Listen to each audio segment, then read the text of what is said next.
Salut, bienvenue dans un nouvel épisode de YouTube versus la télé. Aujourd'hui, c'est le 3e épisode de la mini-série dans la série. Je parle des plus gros beats d'audience. On a déjà vu les plus gros flops de la télé-réalité, des émissions de plateau, et aujourd'hui on va s'intéresser aux jeux télé. Quels sont les jeux télé qui ont été les plus ratés en France? Et là-dedans, croyez-moi, il y a des concepts qu'on préférerait oublier.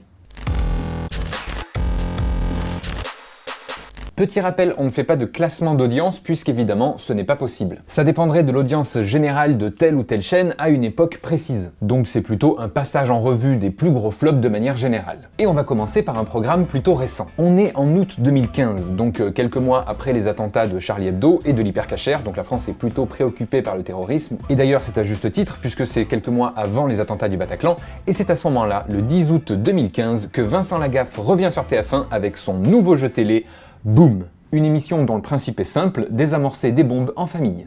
Un seul objectif, désamorcer les bombes. Voici les 4 propositions de réponse de la première bombe. Top chrono, calmez-vous, calmez-vous. À la moindre erreur, c'est l'explosion. Je suis là. Alors évidemment, j'exagère, et tout ça n'est en fait qu'un concours de circonstances. Bref, l'émission est une adaptation d'un jeu télé israélien où des familles vont s'affronter en répondant à des questions de culture générale, et pour répondre à la question, ils doivent couper le fil qui correspond à la couleur de leur réponse. Et s'ils se trompent, la bombe explose en les recouvrant de peinture. Lors de sa première diffusion, le 10 août 2015 à 19h10, Boom est regardé par 3,34 millions de téléspectateurs, soit 24,7% de part d'audience. Un score pas dégueu pour l'époque. Sauf que plus les jours passent et plus l'audience dégringole. Les gens ont du mal à adhérer à l'émission et comme d'habitude dans ces cas-là, TF1 décide rapidement de déprogrammer l'émission. Au final, pour la dernière, le 4 septembre 2015, seulement 2,41 millions de téléspectateurs seront devant leur écran, soit 15,3% de part d'audience. En 4 semaines à peine, Boom a perdu près d'1 million de téléspectateurs. TF1 voulait exploser les audiences, c'est raté. On enchaîne avec Le Mur Infernal. Promis, l'émission ne s'est pas passée dans les années 80 à Berlin. Rien à voir. Non, là on est en 2007 sur TMC et c'est l'adaptation d'un jeu télé japonais. C'est animé en France par Laurence Boccolini. Vous savez, la présentatrice faussement méchante du maillon faible. Dans ce jeu, les candidats vont faire face à un mur qui avance vers eux et le seul moyen qu'ils ont de les traverser, c'est de prendre la forme exacte du trou qu'il y a dessiné dans le mur. J'ai l'impression que c'est un peu complexe, je vous laisse voir à quoi ça ressemble. C'est le moment de vous prendre le mur.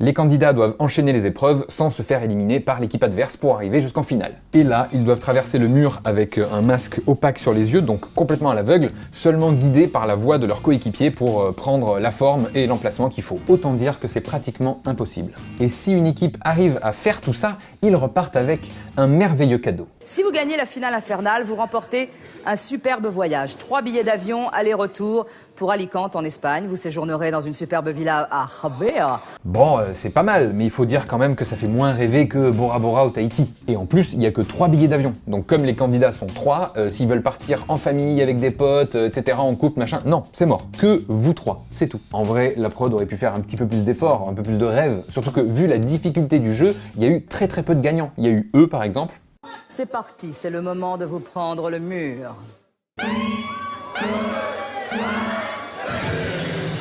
À droite, profil droit, profil non, l'autre, voilà, recule, un petit peu accroupi, non, accroupi, voilà.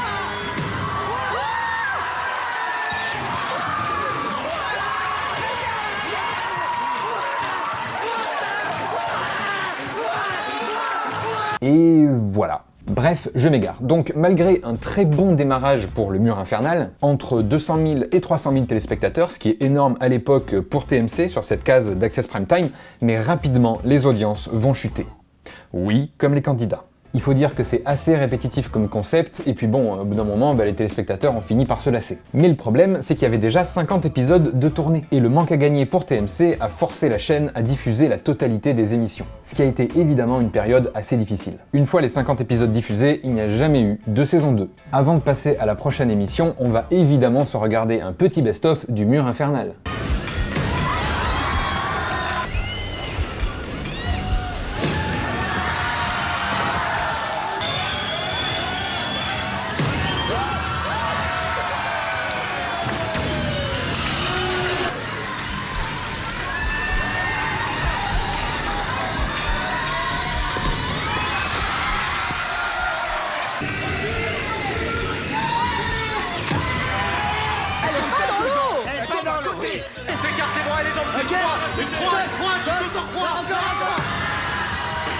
On enchaîne avec un jeu télé tout aussi loufoque, Quelle galère! Alors là, on va commencer à rentrer dans la série de ce qu'on appelle les jeux de l'été. Pas forcément besoin de vous expliquer plus que ça. L'été, les chaînes en profitent pour tester des jeux, ils les mettent à l'antenne. Si ça marche, ils les gardent ensuite, et si ça bide, bah ils les dégagent. Voilà. Et donc, Quelle galère était le jeu de TF1 de l'été 1995. Alors, j'ai pas pu retrouver des images malheureusement, mais je vais essayer de vous résumer tout ça. Le décor était un immense bateau où ramaient dessus des candidats, on sait pas trop pourquoi, mais soit. Et les candidats venaient à tour de rôle sur la proue du bateau pour s'affronter dans des duels de charades. Oui, je sais, c'est bizarre. Et celui qui n'arrivait pas à déchiffrer la charade à temps devait se jeter à l'eau. Je pense que les téléspectateurs n'avaient pas non plus très bien compris, puisque l'émission Quelle galère a été un bide énorme. Moins de 20% de part d'audience. Et même si aujourd'hui, par exemple, ces chiffres seraient vraiment très bons, à l'époque, c'était pas le cas.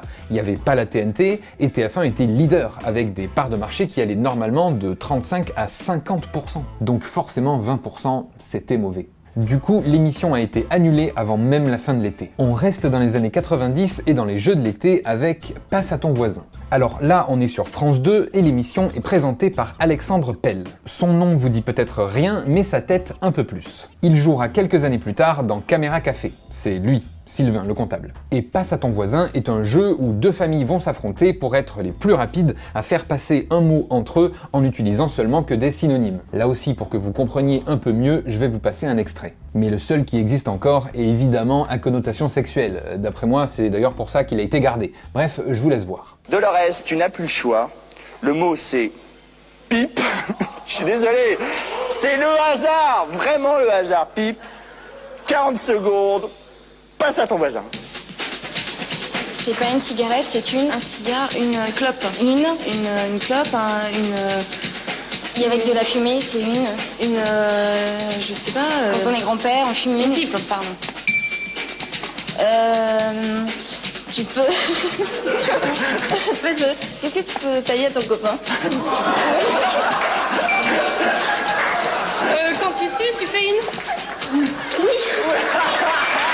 Voilà le principe. Passe à ton voisin est diffusé à 18h40, mais dès la première, c'est un flop. Même s'il y avait plus d'1 million de téléspectateurs, mais pour France 2 à l'époque, c'est un bide. Du coup, au bout de 15 jours, France 2 décide de libérer la case de 18h40 pour un programme plus prometteur et va diffuser Passe à ton voisin en matinée à 11h.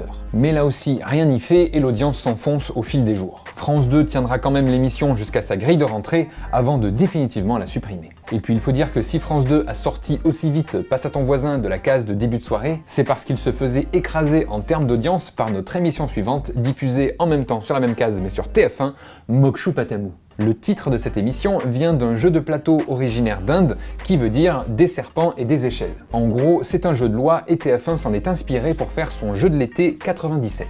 Et pour l'époque, c'était une émission à très gros budget. Il a fallu créer une énorme structure où les candidats avançaient de case en case. En gros, il y avait 3 équipes de 2. Un membre du binôme devait répondre à des questions de culture générale pour pouvoir faire avancer l'autre membre de case en case sur la structure géante. Si vous arriviez sur une case échelle, vous pouvez avancer beaucoup plus vite, et si vous arrivez sur une case serpent, au contraire, vous redescendez. Et le premier arrivé à la case 100 gagnait la partie. Et évidemment, il y avait certaines cases loufoques, comme des cases de danse, de chant, de jeux de raquettes, enfin bref, tout ça. C'était animé par Vincent Perrault et ça ressemblait à ça. Alors, une pâtisserie dont le nom s'inspire de 2 villes françaises. Paris-Brest. Ah oui, le Paris-Brest. Ah oui, mais alors, faut appuyer. Ah oui, pardon, oui. Voilà. Le Paris-Brest. Mais je crois qu'il était temps, hein. Case numéro 11, vous Et avez merci une au public. échelle. Faites attention. Elle a pas vu, Léna.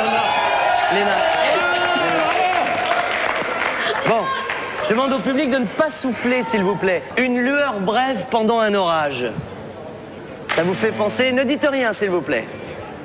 Chut, s'il vous plaît. Un éclair? Un éclair, oui, ben c'est revenu comme un éclair. 5. Sauf que, ouille, on arrive en case 35. Vincent, il y a un horrible serpent. Oh non. Si, il attend Jacques. Ça alors, la vie est trop injuste.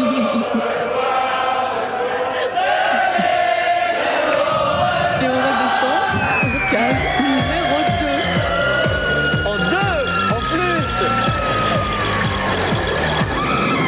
Vous savez que parfois la loi de Mokshu Patamu est quand même très dure. Tout le monde vos joues et peut reprendre la main. Et Mokshu Patamu a fait de très bonnes audiences durant l'été 97, entre 30 à 35% de part d'audience. Du coup, vous vous demandez sûrement pourquoi j'en parle dans cette vidéo dédiée au plus gros flop. Eh bien parce qu'après l'été, TF1 a décidé de prolonger Mokshu Patamu et de l'intégrer à sa grille de rentrée. Sauf que les amours d'été ne durent pas et le public non plus. Dès la rentrée, Mokshu Patamu tombe à 20% de part d'audience et perd donc 15 points. TF1 veut stopper l'hémorragie et va arrêter l'émission quelques jours plus tard. Comme quoi, un succès en télé ne veut pas dire pérennité. D'ailleurs, ça a été aussi le cas pour l'émission Une famille en or. Même si l'émission diffusée depuis 1990 a été un succès, elle a aussi connu des creux et des déprogrammations. Normalement, vous devez quand même connaître le principe de l'émission Une famille en or. Deux familles s'affrontent et doivent trouver les réponses les plus données par les Français sur un sujet. Par exemple, quels sont les plats préférés des Français? La famille qui trouve le plus de bonnes réponses données par les Français remporte la manche. Et Une famille en or, ça existe depuis 1990 sur TF1.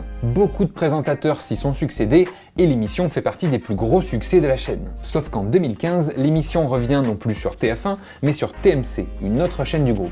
Elle est diffusée à 20h et avec Arnaud de Samer en présentateur. Et rapidement, les échecs d'audience vont s'enchaîner. Seulement 250 000 téléspectateurs et 1,1% de part d'audience. Ils sont alors dépassés par de nombreuses chaînes concurrentes et TF1 veut se débarrasser de ce programme. Le problème, c'est qu'ils ont énormément d'émissions en stock, puisque les jeux télé sont souvent tournés à la chaîne. Du coup, TF1 se retrouve avec énormément d'émissions prêtes à être diffusées, sauf que personne ne veut les voir. Le groupe TF1 va alors décider de liquider les stocks, en diffusant, comme c'était prévu, en quotidienne à 20h, mais aussi en diffusant un autre épisode à 9h du matin. 2 émissions de Une famille en or par jour. Leur objectif, en finir au plus vite. Mais même ça va être douloureux puisque les audiences sont catastrophiques. En matinée, Une famille en or réunit 74 000 téléspectateurs pour 1,6% de part d'audience à peine. Alors que le programme diffusé avant ça, originellement sur cette même case, Alerte Cobra d'ailleurs, la série allemande, faisait près de 4% de part d'audience. Bref, TMC est rentré dans un tunnel de chute d'audience jusqu'à ce qu'ils aient enfin fini de diffuser tous les numéros. Évidemment, le programme n'a pas été reconduit pour une saison 2, mais il n'est pas mort. C'est Cyril Hanouna avec le groupe Canal qui a récupéré le concept de l'émission pour le diffuser sous le nom Family Battle sur C8 en 2017. Depuis, TF1 veut retenter l'expérience et remettre Une famille en or sur la première chaîne, et d'ailleurs ça doit arriver très bientôt je crois, et c'est Camille Combal à la présentation. Reste à voir si ce sera un échec ou pas. Voilà, c'est la fin de cette émission, j'espère que vous avez appris plein de trucs, que la vidéo vous a plu. Si c'est le cas, n'hésitez pas à la liker, à la partager, abonnez-vous à la chaîne, c'est important. Et moi je vous dis à dimanche prochain 10h pour une nouvelle vidéo. Salut!